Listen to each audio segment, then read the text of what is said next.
Hey everybody, Rorree here with the Goddess Isis Coven, and I don't know what part we're on. Okay, but we are in story time, and it's called I Am Isis. So let's see. And if you don't know what I'm talking about, just go back to one and come on and catch up. But I am Isis. I'm the incarnation of Isis in this lifetime. And this morning I was given some guidance to talk about things that would help us to relieve stress. So one of the things that I do is I have a space. I actually have a few spaces in my home where I call it like my safe space or my sanctuary space. And I do my prayer work. I might do my journaling. I do my candles. I have, I burn incense and burn other herbs and things like that. I might, like all these things I do in this space. I do my prayer work in this space, my breath work in this space.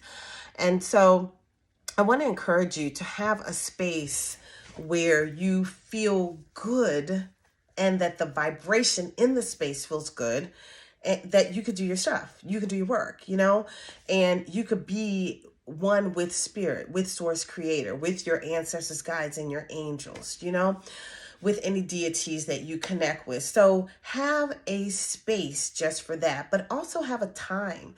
Have a time where you set aside to do just those things, all right? And I encourage people to at least take an hour a day for yourself in your safe space. Now, your safe space could be in your home or it could be in your car. I have a friend, her safe space is in her car because in her home, everybody's always calling upon her and she doesn't really get a moment to herself. So she will take her moments and go to her car and be one with self, one with spirit in her car. Now, I remember there was a time where I was living in someone else's space and the energy in the space wasn't conducive for me to have a safe space. The energy was just not good. All right. And I'm not going to go any deeper into that. So what I did was I went to the SGI Center in downtown, not downtown, but in Washington, D.C. on Embassy Row. I would go there every Thursday and I would stay there for 3 to 4 hours.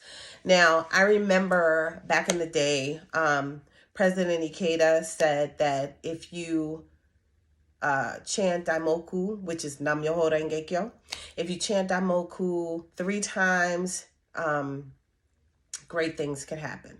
If you chant Daimoku for 1 hour, amazing things could happen. But if you chant Daimoku for 3 hours, miracles could happen. And back then, I had this journal, and all I did in the journal was I wrote my desires in this journal, and I would check them off as they happen. It was so much fun.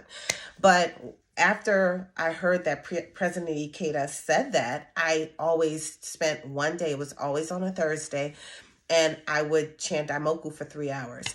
So I decided that every Thursday I would go to the SGI Center and I would just chant my Daimoku. And I would sit there by myself. I'd have my journal and whatever. And I would just sit there and I'd chant Daimoku.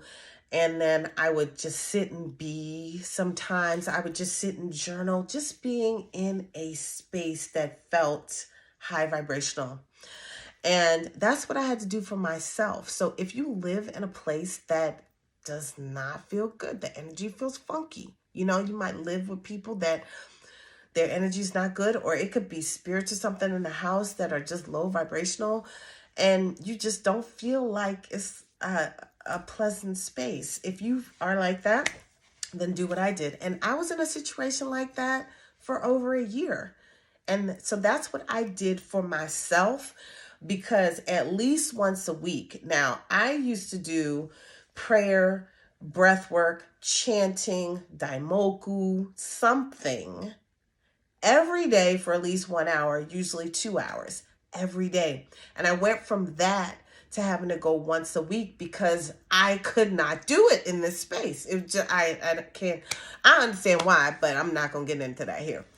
But anyway, so I want to encourage you to have a good, safe space.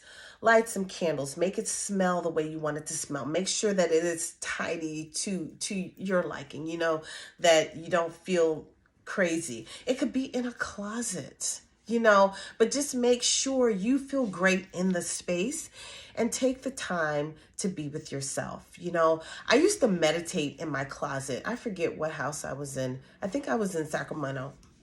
And I used to go into my closet, and it was a walk-in closet, and I would lay on the floor on my back, my knees would be up, and I would meditate for an hour, because at the time I was attending the Berkeley Psychic Institute and learning about my gifts. And I laid there and I did the work on myself, and then I would just be there for an hour. And I remember, like, while I would do that, different people's energy would come to me, different messages for different people would come to me. And back then we didn't have talk texting. So I remember I used to like roll over and write down in my journal, whatever, you know, about the person. And then I'd go back into my state, and then I'd have to get up and write something else so that I would remember when, you know, it was over. And then after my session with spirit, I would call all the people and say, hey, I got this message for you today. Hey, I got this message for you today.